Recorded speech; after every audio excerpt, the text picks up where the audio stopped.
আমাদের সবার মাঝে কমন মিস্টেক গ্রামারগুলো নিয়ে অনেক বেশি প্রবলেম হয়ে থাকে এবং সে প্রবলেমগুলোকে ওভারকাম করতে আজকে থেকে আমরা একেবারে আমাদের কমন মিস্টেক পার্টের বেশ কিছু সিরিজ তৈরি করছি।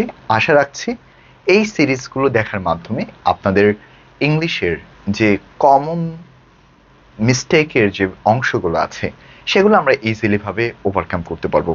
চলেন দেখি আমাদের প্রথম আজকে আমরা একটি বেসিক রুলস দেখব, যে বেসিক রুলস এর মাধ্যমে আমরা আমাদের অনেক বড় একটি গ্রামার টপিক কভার করতে পারবো, যেটা হচ্ছে পার্টস অফ স্পিচের একটি অংশ।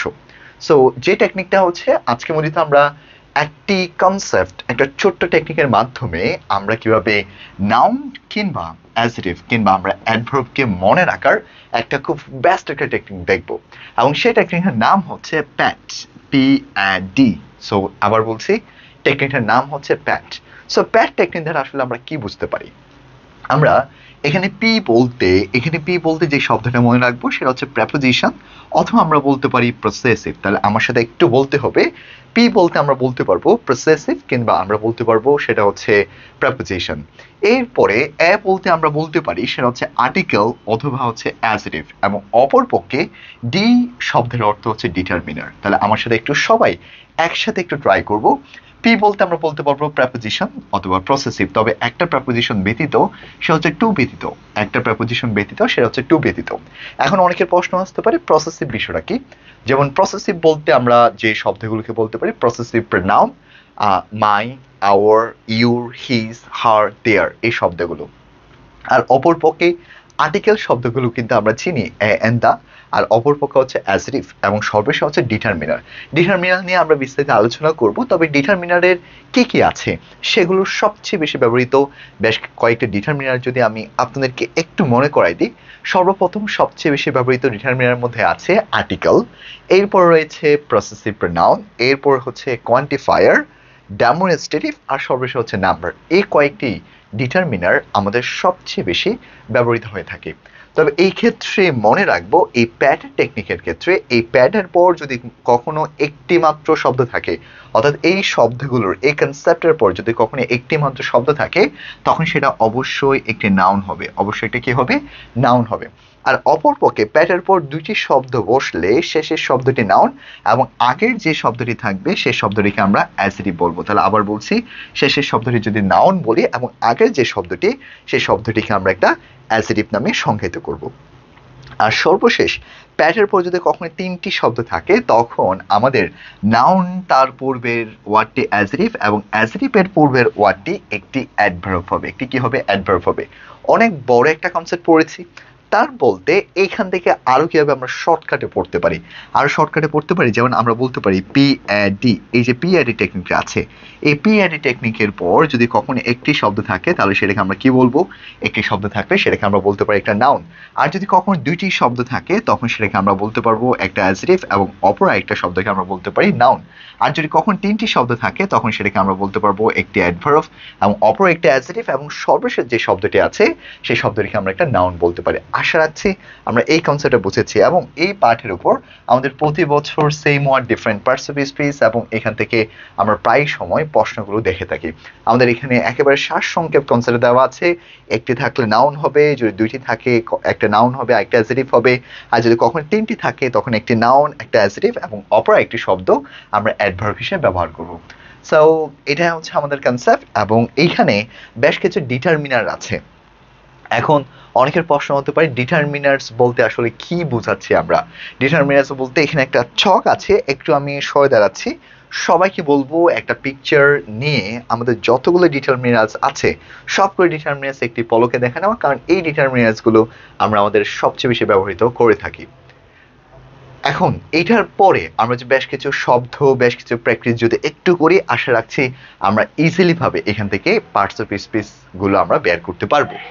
But me not birds, but me not birds, আমরা সাধারণত জানি বাট শব্দটি একটি কনজাংশন হয়, কিন্তু বাট শব্দটি অনেক সময় একটি নাউন হতে পারে। যেমন কিরকম, এখানে নো এর পরে সাধারণত একটি শব্দ আছে, নো এর পরে আমরা কয়টি শব্দ পাচ্ছি, একটি, এবং আমরা জানি নো হচ্ছে একটা ডিটারমিনার, নো শব্দটা হচ্ছে ডিটারমিনার, এবং ডিটারমিনার পর যেহেতু একটি মাত্র শব্দ আছে তাহলে সেই শব্দটিকে আমরা একটা নাউন বলবো। কি বলবো আমরা? নাউন বলবো। এবং এটা নিয়ে আমরা হালকা বিস্তারিত এখানে আছে। এই বাক্যে বার্ডস ওয়ার্ডস দ্য নাউন, কারণ ডিটারমিনার নাউনের পরে বসছে। বাক্যের অর্থ হলো আমার কাছে আছে কিন্তু কারো নাই, আমার আছে। ঠিক আছে? সো কারণে আমার আছে, এই অর্থে আমরা সাধারণত এই শব্দটি ব্যবহার করতে সবচেয়ে বেশি ব্যবহার করে থাকি আর কি। এরপর আমি আরেকটি প্রশ্ন যদি আমি একটু দেখাই আপনাদের, সেটা হচ্ছে life is but a working shoulder. তাহলে এইখানে কোন জায়গার মধ্যে আমাদের যেটা আন্ডারলাইন করা আছে ওয়ার্কিং শব্দটি এখানে কোন ধরনের একটি পার্টস অফ স্পিচের একটা অংশ? তার মধ্যে আমরা জানি এ হচ্ছে একটা আর্টিকেল, এবং আর্টিকেলের পর ইতিমধ্যে একটা শব্দ আছে, সেটা হচ্ছে একটা নাউন, এবং নাউনের পর যেটা থাকবে সেটাকে আমরা কি বলতে পারবো? একটা অ্যাডজেক্টিভ বলতে পারি। কি বলতে পারি আমরা? অ্যাডজেক্টিভ। অথবা এটাকে অনেক সময় আমরা পার্টিসিপল নামেও সংজ্ঞায়িত করতে পারি। তাহলে আবার বলছি, এটাকে অনেক সময় আমরা পার্টিসিপল নামেও কিন্তু এটাকে সংজ্ঞায়িত করতে পারবো। আবার বলছি, এটাকে অনেক সময় আমরা পার্টিসিপল নামও কিন্তু সেটাকে আমরা সংজ্ঞায়িত করতে পারি। তাহলে ওয়ার্কিং শব্দটা হচ্ছে এখানে একটি পার্টিসিপল। সো এইভাবে আমরা অনেকগুলো প্রশ্ন ধাপে ধাপে দেখাবো। আশা রাখছি এই প্রশ্নগুলো ধারাবাহিক সিরিজ দেখার মাধ্যমে আমাদের যে গ্রামারের যে কমন পার্টগুলো আছে সেই কমন পার্টগুলো আমরা অনেক বেশি ওভারকাম করতে পারবো। তার মধ্যে আরো দুইটি শব্দ দেখতে পাচ্ছি, এই দুইটা শব্দের মধ্যে এই আরো দুইটি সেন্টেন্স আমরা দেখতে পাচ্ছি, এই দুইটি সেন্টেন্সের মধ্যে কোনটি কোন ধরনের পার্টস অফ স্পিচের অংশ হবে সেগুলো আমরা একটু এখান থেকে দেখে নিব। He lives in Dhaka city, সে ঢাকা সিটিতে বাস করে।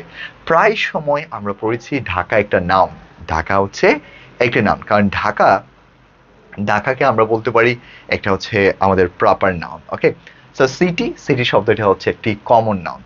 এখন এখানে বলতে পারি দুইটি কিন্তু আমরা নাউন নামে পড়েছি, বাট আমাকে কম্পিটিটিভ এক্সামে কনফিউজিং এ ফেলার জন্য আমাকে বলতে পারি এখানে ঢাকা শব্দটি কোন ধরনের পার্টস অফ স্পিচের মধ্যে পড়ে। তাহলে হি lives in dash city, Dhaka আছে। তাহলে এখানে সিটি শব্দটি একটা নাউন, সিটি শব্দটি হচ্ছে একটা নাউন, এবং নাউনের আগে আমরা কয়টি শব্দ দেখতে পাচ্ছি? নাউনের আগে আমাদের শুধুমাত্র একটি মাত্র শব্দ আছে, এবং এটার আগে একটা প্রেপোজিশন আছে। তাহলে আমরা একটু আগে পড়েছিলাম প্রেপোজিশনের পর যদি কখনো দুটি শব্দ থাকে শেষেরটি একটা নাউন হয়, এবং আগেরটি আমরা একটা অ্যাডজেক্টিভ বলবো। অনেক সময় এই শব্দটিকে একটা নাউন অ্যাডজেক্টিভ নামে সংজ্ঞায়িত করা হয়, বাট এটাকে আমরা বলতে পারি একটা অ্যাডজেক্টিভ। কি নামে সংজ্ঞায়িত করতে পারবো? একটা অ্যাডজেক্টিভ নামে আমরা সংজ্ঞায়িত করতে পারি। এরপর he is a very good boy, সে হচ্ছে খুব ভালো একটা ছেলে। তাহলে এখানে এ হচ্ছে একটা আর্টিকেল, এরপর হচ্ছে আমরা তিনটি শব্দ দেখতে পাচ্ছি, বয় হচ্ছে একটা নাউন, গুড হচ্ছে একটা অ্যাডজেক্টিভ, আর অপর পক্ষে বেরি যে শব্দটি আছে শব্দটি হচ্ছে একটি অ্যাডভার্ব। শব্দটি হচ্ছে একটি কি? একটি অ্যাডভার্ব। আশা রাখছি আমরা এই কনসেপ্টটাও বুঝতে পেরেছি, এবং খুবই একটু গোছানো ভাবে ধারাবাহিকভাবে যদি একটু প্র্যাকটিস করতে পারি, বা আপনারা যদি একটু প্র্যাকটিস করতে পারেন, এই প্রশ্নগুলো আমাদের জন্য অনেক বেশি সহজবোধ্য হয়ে যায়। যেমন এখানে আমরা আরো দুইটি প্রশ্ন দেখতে পাচ্ছি, এই দুইটি প্রশ্ন থেকেও কিন্তু আমরা আমাদের কনফিউজিং অংশগুলো একটু বের করব। যেমন এই প্রশ্নটা, ইট ইজ ইউর গো, এবার তোমার পালা, ইট ইজ ইউর গো। আমাকে যদি বলা হয় এখানে গো শব্দটা একটা কি, প্রায় সময় আমাদের যারা রানার্স আছেন, বা যারা রানার্স আমাদের প্রতিনিয়ত আমাদের ক্লাসগুলো দেখছেন এবং নতুন নতুন বিষয়গুলো শিখছেন, এক্ষেত্রে আমরা প্রায় সময় একটা বিষয় জেনে থাকি বা আমাদেরকে বলে থাকে, গো শব্দটা যদি বলি, গো শব্দটা এখানে কোন ধরনের পার্টস অফ স্পিচের একটা অংশ? সবাই বলবে, প্রায় সময় মোস্ট অফ দ্য বলবে এটা হচ্ছে একটা ভার্বের একটা অংশ। এটা আরেকটা অংশ, এটা হচ্ছে ভার্বের একটা অংশ। তবে একটু কেয়ারফুল ভাবে দেখতে হবে, সেটা হচ্ছে এখানে গোটাকে আমরা ভার্ব বলতে পারবো না, কারণ এখানে ইউ শব্দটি একটি পসেসিভ প্রনাউন। ইউ শব্দটি একটি পসেসিভ প্রনাউন। তাহলে আমি যদি আপনাদেরকে আরেকটু মনে করাই দিই, পসেসিভ প্রনাউন নামে বেশ কিছু শব্দ আছে।